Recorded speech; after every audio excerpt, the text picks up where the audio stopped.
All right, welcome back. We're with the one and only Juliana Korver.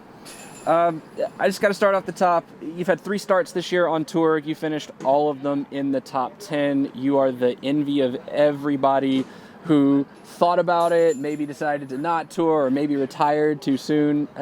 That's got to be awesome. Yeah, it's a surprise to me. This is nothing that I planned. Quite frankly, I lost my job 6 weeks ago, and it gave me this opportunity. I knew I was going to play Women's Nationals, but then it's just grown, and I've had so much fun that I'm putting off a job search, and I'm going to stay on tour for a while.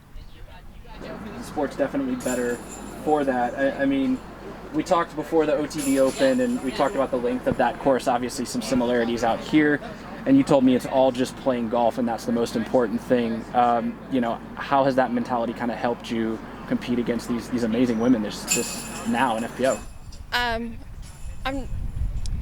So I didn't have a lot of expectations going into this. I was curious. I didn't really expect to be able to be at the top.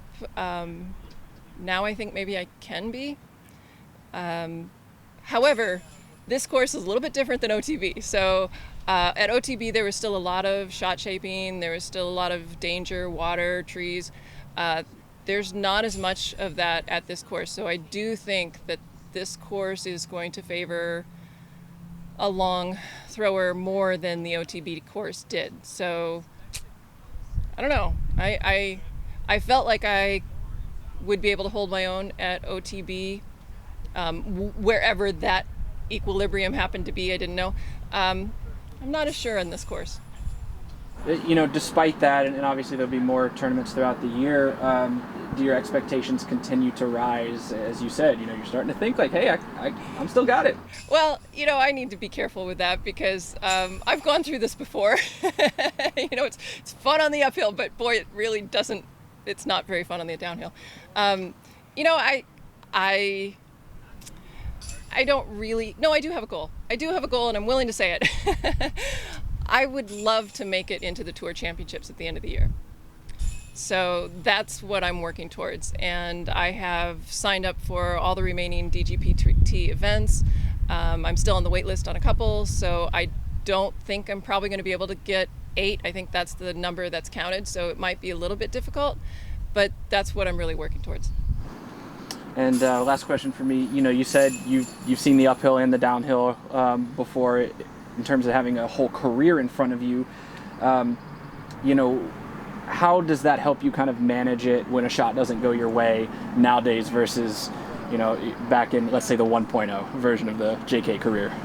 Well, I was always really good at forgetting the bad, and I completely understood that it's exceptionally rare to be happy with every shot that you throw during a round. I've done it twice.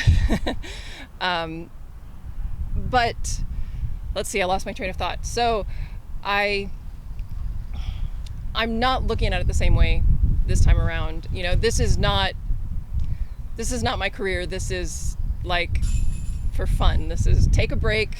You've worked hard for the last 12 years. Go have a little bit of fun. See where it takes you. And so hopefully I'm not putting the same amount of pressure on myself that I did back then. I don't know if I'm capable of not putting a lot of pressure on myself. I hope so. Hi, Juliana. Chris with Gatekeeper. Just a couple questions. We love seeing you out there slinging Innova disc. I just want you to maybe go into some detail, some of the molds you're throwing. Sure. Well, last weekend, because of angles being very important, I threw the Roadrunner a lot because I can keep that very, very flat and try to limit the skips and such. Out here, I'll throw some more star turns. I'll throw some shrikes. On rare occasion, I'll throw a destroyer. I absolutely love the Mako and the Atlas. Super, super straight disc. The Atlas, great disc. Shouldn't be a surprise that I putt with AVRX. And I have a beautiful red AVR that's been it's been near my bag at least for over 20 years. So that thing is very, very beat in, and pretty much usually does what I ask it to. Awesome. Now, recently, the news to me of the entire Pro Tour, but I know you announced that you'd be at Pro Worlds as well. Are you doing that for fun, or do you think you could take down a six-time? And do you think we'll see a six-time with three of you being there, five-time champions?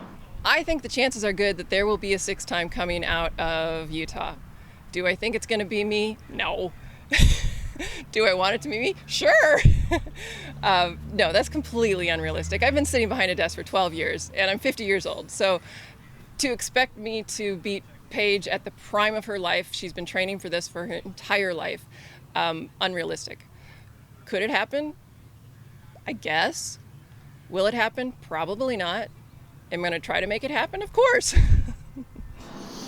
Do you have any advice to anyone out there who might feel like they're good enough to tour and are kind of scared to maybe leave their job? Do you just have any advice being out touring so long in your life?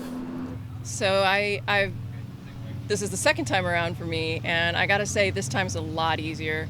Well, one, sponsorships are bigger, prize money is bigger, but more than that, not just the money, the community that is touring is so much larger, and the support that you get from your peers and the help along the way emotionally, and also, you know, places to stay and where to eat, and let's caravan together, and all of that, it makes a big difference, and it makes it a lot easier. So, you know, it doesn't have to be a career. It can be a summer, it can be a month, it can be whatever you want it to be, but if you have that itch, you should probably give it a try.